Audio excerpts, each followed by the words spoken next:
Welcome to the Radical Innovator series powered by Ronstadt. In each episode, we will bring to you bold and insightful conversations with top HR leaders from major global organizations to inspire the talent leaders of tomorrow.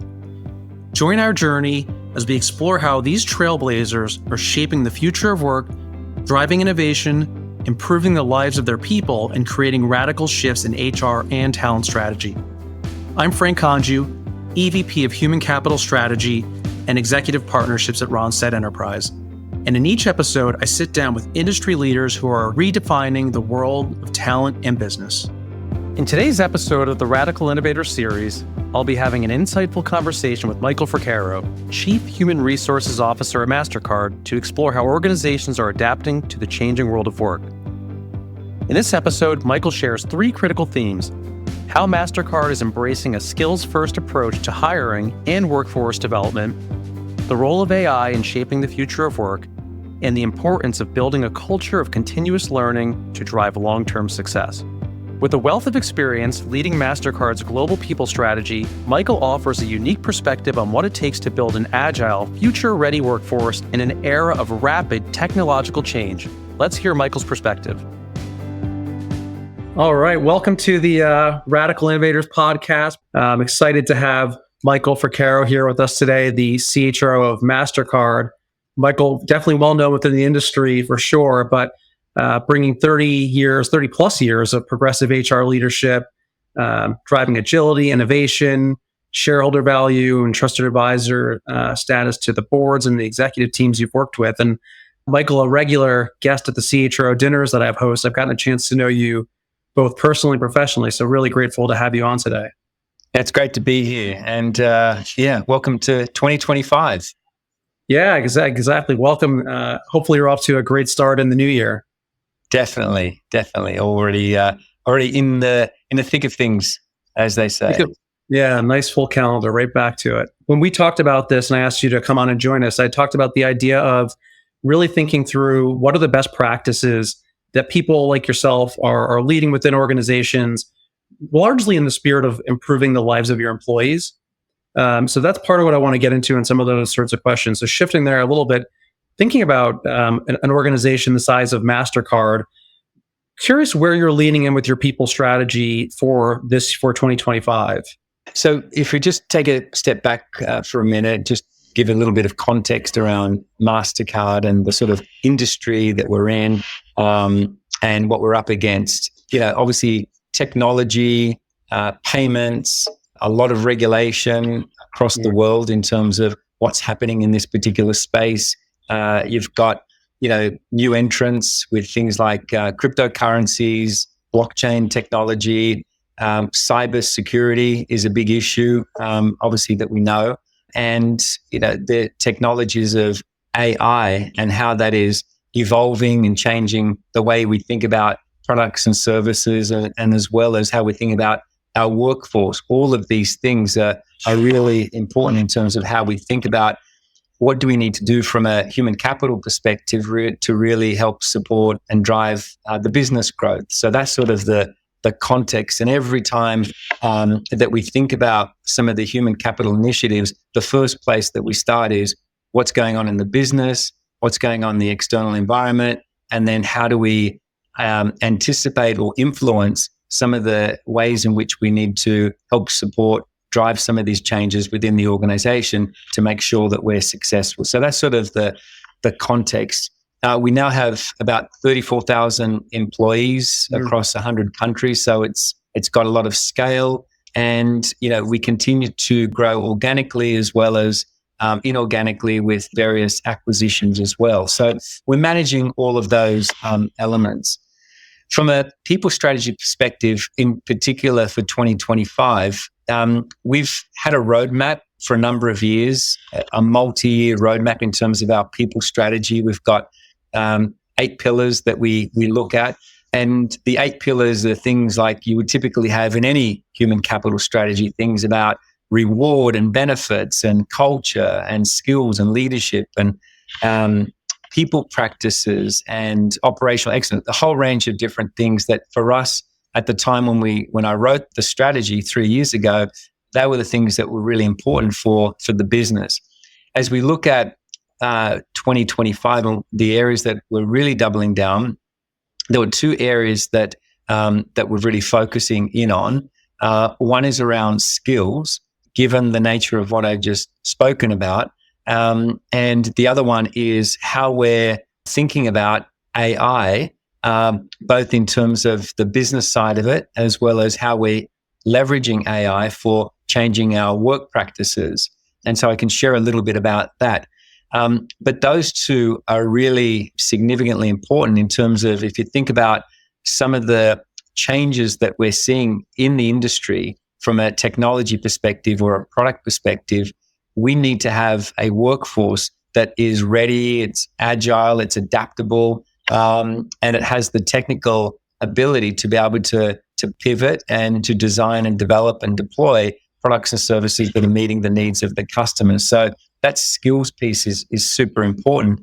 And the AI is really a lever, an enabler to be able to do a lot of the things that we haven't done in the past. So they're the sorts of things that are really top of mind for us. The only other one I would say that we're continuing to invest this year is around leadership development and really continuing to focus on how we're getting the best out of our leaders, because for them, the world has changed. The employee profile and expectations is different as well. And therefore, how we're helping them to meet the needs of our workforce is equally important. And so they're sort of the areas that we're really focusing in on 2025. Yeah, that's great. Thank you. A lot in there. But think about two of the things you mentioned, because you hear this from a lot of organizations, moving to a skills-based approach, both from what the job specs look like and who you're recruiting for, but then also in the way that people are developed. And then this concept of AI and why it's so critical to be able to develop those skills, because that's not something that there's a rich set of talent out there that you can go acquire those skills. Given that's such a moving target, what are some of the best practices you're doing to help develop that capability internally in the organization? Yeah, so on the skills piece, let's start there. I think most organizations would share the view that, we have career frameworks, we have job architectures, and in some extent, they may be outdated with the way in which we think about how we mobilize our workforce and our capabilities to be able to move them into areas of high priority and high growth for the organization. So we've taken a step last year to begin mapping out our job architecture and thinking about what are the job families that we have, what are the specific skills that we need, and developing a skills taxonomy. So you've got both the technical skills that you need to be able to do your job, but then there's also a lot of the horizontal skills, such as communication or report write, whatever it may be, that we have to build in as well. And I think keeping that front and center is really important to be able to have a consistent approach. Think of it like a navigator. You have to have certain inputs to be able to guide you in which direction you're going. And the skills taxonomy and the job architecture really gives you that blueprint of what success looks like for our organization. So that's sort of the starting point. The second part really is around how do we deploy that in the organization at scale.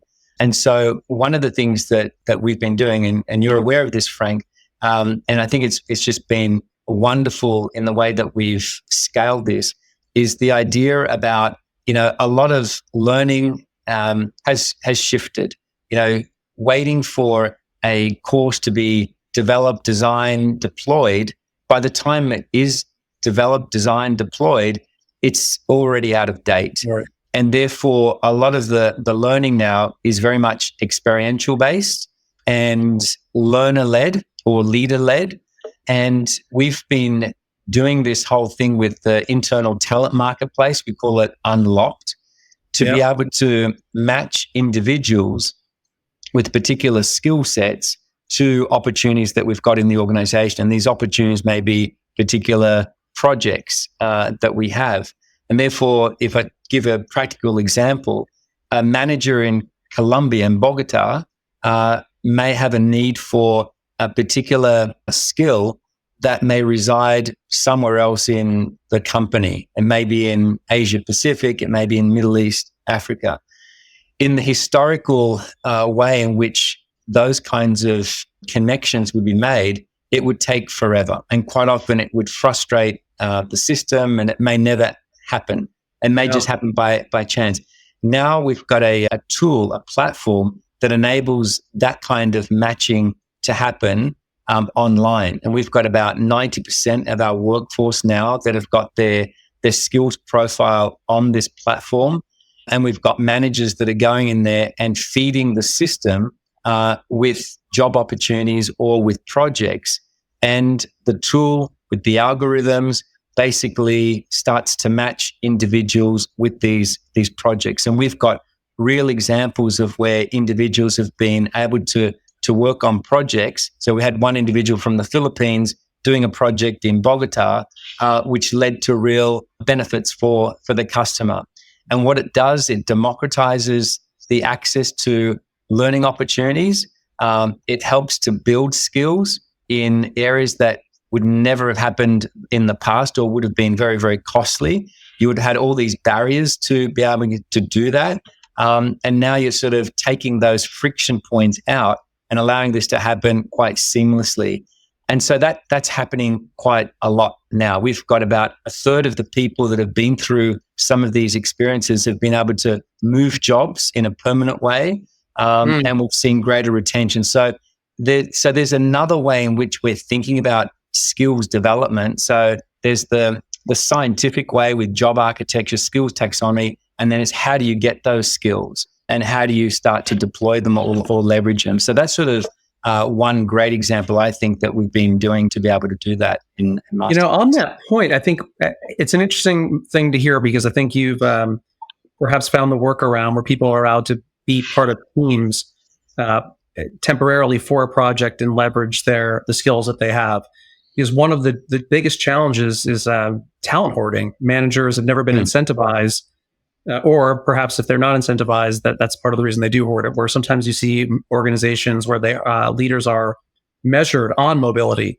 Do you guys have any, or do you feel like you've offset that by encouraging people to participate in projects, and it's broken down some of the traditional talent hoarding?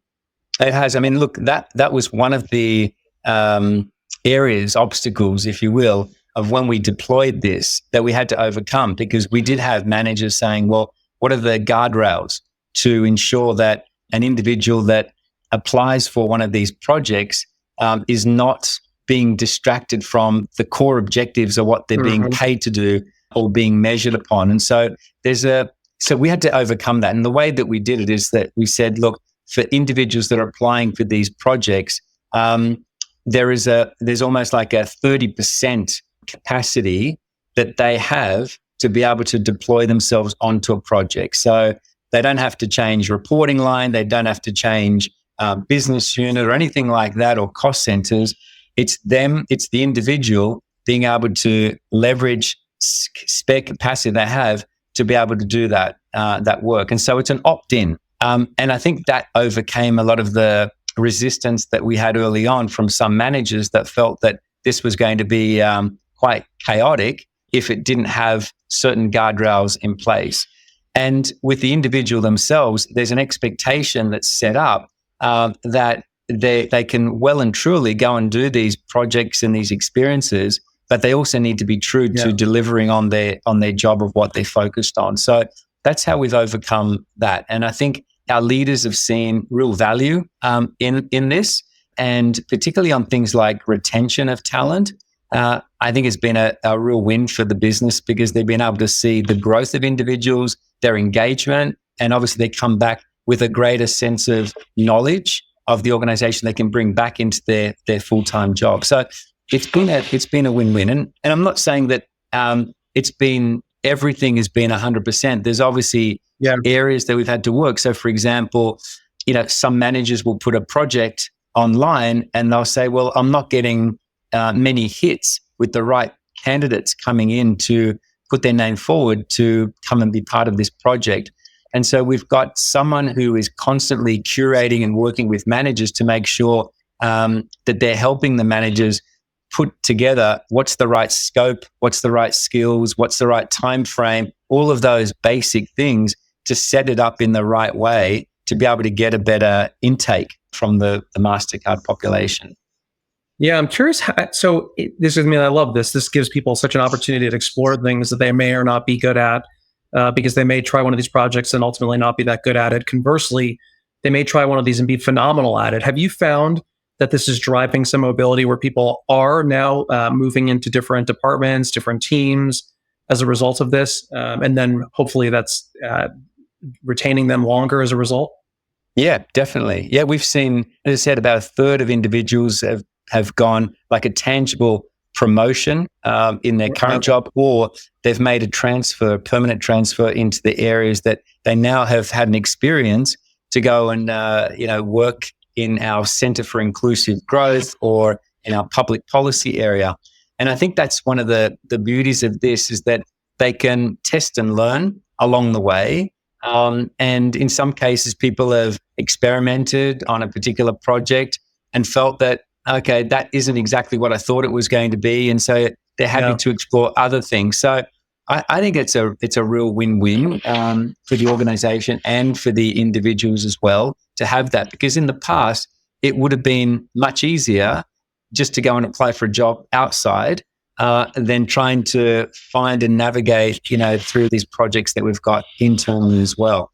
So that's sort of one area. The other one is obviously this also opens up an opportunity for mentoring as well. Yeah. And so, that's another way in terms of developing skills. So if someone has a particular development need around communication or executive presence, or they have a need to network much more broadly in the organization, this platform matches mentors and mentees. And again, you don't have the boundaries of geography because it's all done. It's global. Yeah. It's a global platform, and that's wonderful. And even as an individual, I've explored the reverse mentoring. So, as I was trying to get up to speed on things like AI, I put out there that I'm looking for someone that has got expertise in AI. And I was connected with an individual that lives in Pittsburgh. And he and I had a couple of sessions, and he brought me up to speed because he was a subject matter expert. And this reverse mentoring, I learned about him and his life and what's going on. But I got a benefit in terms of understanding a little bit more about, these tools that we're all working with at the moment. So it has benefits at all levels of the organization. And as I said, it's a big democratizer because it doesn't matter what level you are, you can access it. Yeah, I love that. It's giving people an opportunity. I think that's massive for them, for those individuals. And I hope some of your peers are from the leadership team, or even some of your direct reports are doing some of the same. Absolutely. They are. So looking ahead, what are some of the biggest challenges that you do see across the people strategy? We talked a lot about what some of the opportunities are, particularly given AI and skilling and looking at the things a different way, all of the different things you're doing around mobility, which is, I think, obviously driving great outcomes for the business and for those individuals. What are some of the challenges you're thinking about where, maybe you think you could benefit from learning more from your peers or other subject matter experts, or just things you're struggling through? Yeah, I think there's always challenges, right? There's always ways in which you think about how can you move faster. Mm-hmm. So if we think about, some of our tenets of our culture, we talk about creating value, growing together, and moving fast. And so in a world that is, so much geopolitical change that's happening that we see, how do we think about, various inclusive practices that benefits all employees in the organization? Those are things that we're working through. And I would also say, thinking about, this is one big learning for me, and I would encourage any, new appointed CHRO or aspiring CHRO to also think about the operational aspect of HR, because quite often the operations piece gets a back seat. Yeah. And yet I've learned that it is one of the critical foundational aspects that whatever we do within HR, having a strong acumen in operations is really important. So, for example, if we think about scaling any kind of new service to our employees. So, for example, last year we deployed a new employee share purchase plan. Sounds pretty straightforward. I thought, we got approval from the board, from our shareholders. We said we'd allow all Mastercard employees to participate in a share purchase plan. They could buy Mastercard stock at a 15% discount. And I thought it would be simple to put as you do with open enrollment, a link to your Morgan Stanley account. You allocate 10% or 5%, whatever the percentage is of deduction from your pay. It would link into the payroll and that would be it. Well, as we started digging into it, there are just so many dimensions that we had to look at. Countries have got specific tax regulation. The linkage between all these different platforms has to be seamless. How we think about, what are the maximum limits of all? There are just so many downstream trickle down impacts that when you're looking at it strategically, it just makes a whole lot of sense. But then when you get into the operational piece, you just need to make sure that if you want a flawless experience, you need to make sure that part of how you're thinking about the experience, you've got to build in that whole operational muscle in the organization. So what we've done and what I've done within the team is we've begun to look at the HR function through the lens of almost like a product development, product management focus with experience owners, looking at the whole journey end to end and think about all the things that need to happen and which stakeholders we need to bring through that. And it has to be an important part of it. So that's sort of a challenge that we still need to work through because there's always more that we can be doing in terms of, leveraging AI and technology to make things faster, simpler, easier, but at the same time, not blowing things up. So that's sort of a big piece. And the final challenge, I would say, is I sort of alluded to it earlier around the leadership development. We throw a lot at our leaders. We expect our leaders to, drive revenues, to innovate, to look at how they're attracting and retaining talent in the organization. And we need to give them support. And the way that we may have led in the past is very different to the expectations of the workforce that we have today.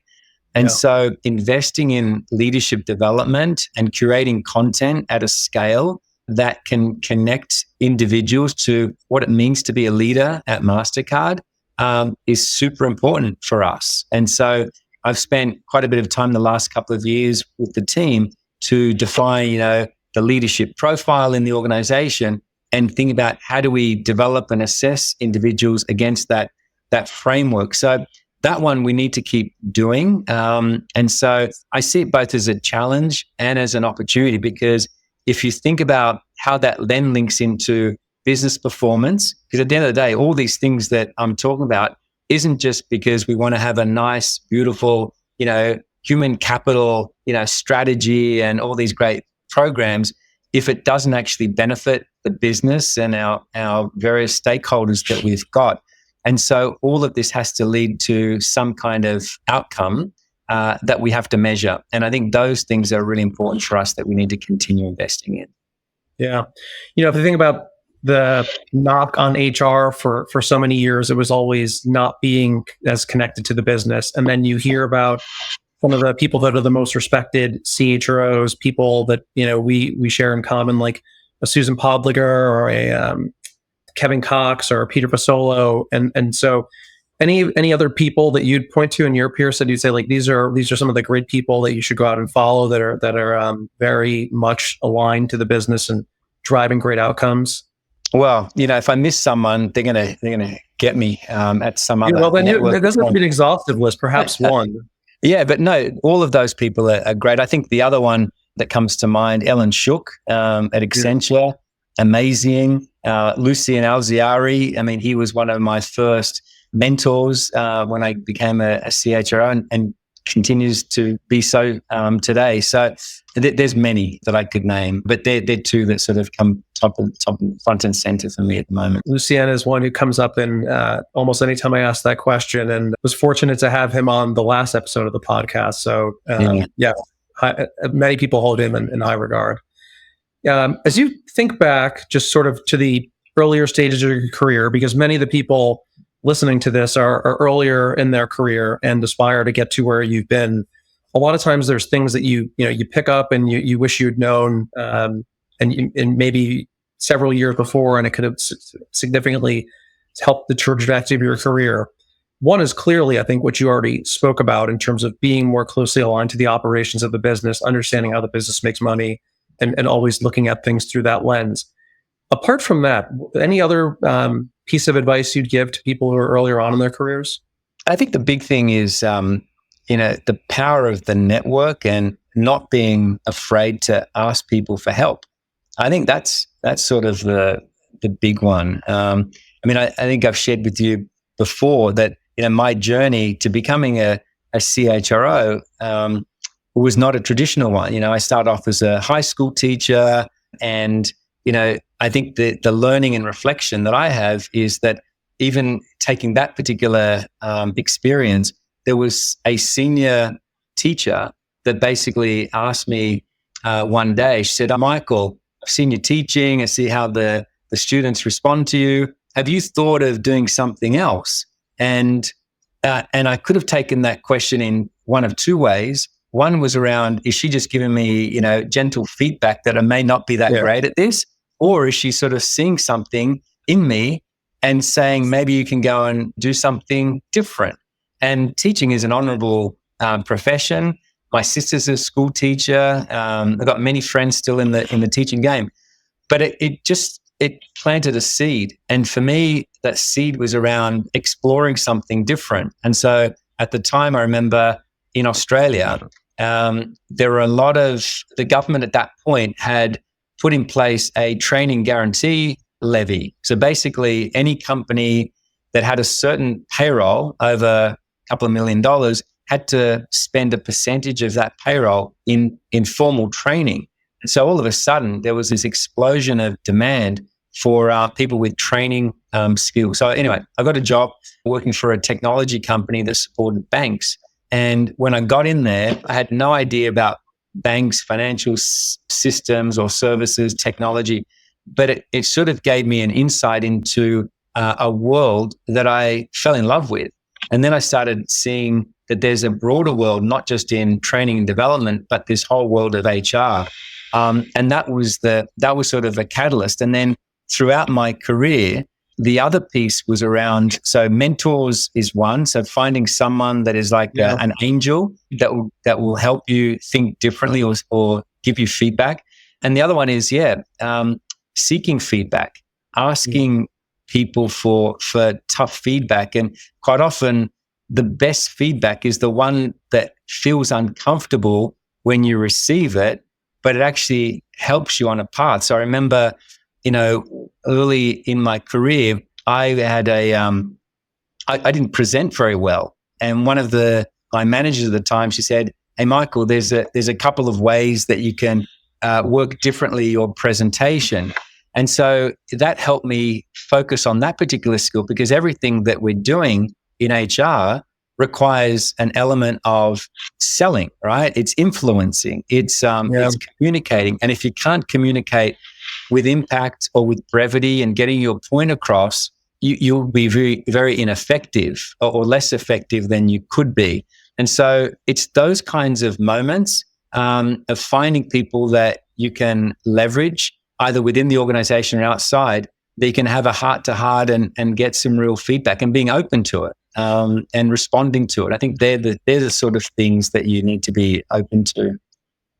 Yeah, I think if I recap that, then it's really, number one, you've got to get clear on what your goals are so that when you do ask people for help, they're able to directionally help you and they've got a sense for what it is you need.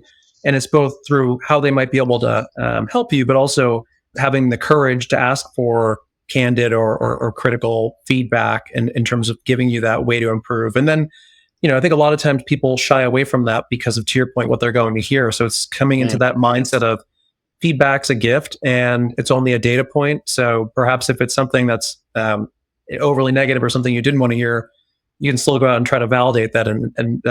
It's only one data point until you've heard it from a few. So I love that. So want to wrap us up and be respectful of your time.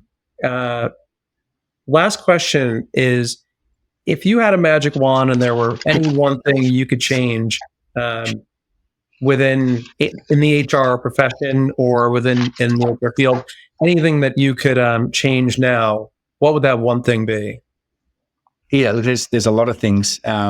Really, I think that the point about keeping the human in human resources, I think, is a really important dimension. Because with all the advent of all the things that we spoke about earlier, technology, AI, there's a real risk that we lose touch and sight of what we're here to do, which is really bring out the best in humans to be able to help them achieve whatever they can as individuals, so that whole individual growth, but at the same time helping the organization achieve its mission. The only way to do it is with a sense of empathy.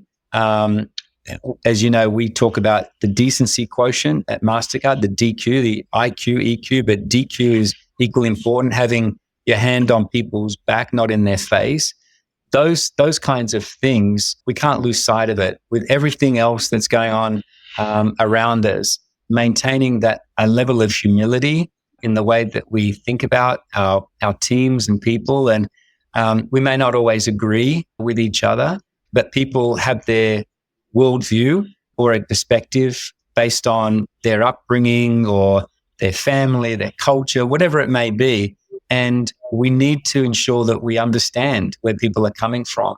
And I think that's an important part of the role that we play. It's being a steward of the culture and really helping maintain a high level of a way in which we operate and deliver this human operating system in our organizations.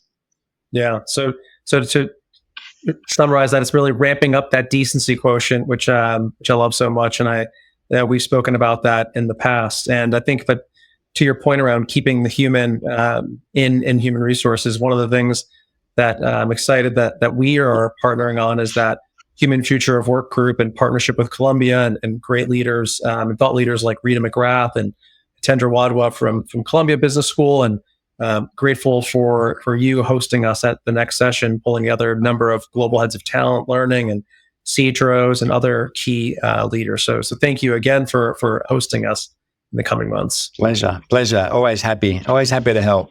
Thank you so much. This has been a phenomenal conversation, and I do appreciate your time and look forward to seeing you again soon. Thank you, Frank. We'll see you soon. That was a very insightful conversation with Michael Fraccaro, CHRO of Mastercard, on the evolving world of work and the strategies needed to build a future-ready workforce. My key takeaway from this episode was Mastercard's skills-first approach. It was interesting to hear about how they're prioritizing skills over traditional roles, putting an emphasis on attracting the right talent.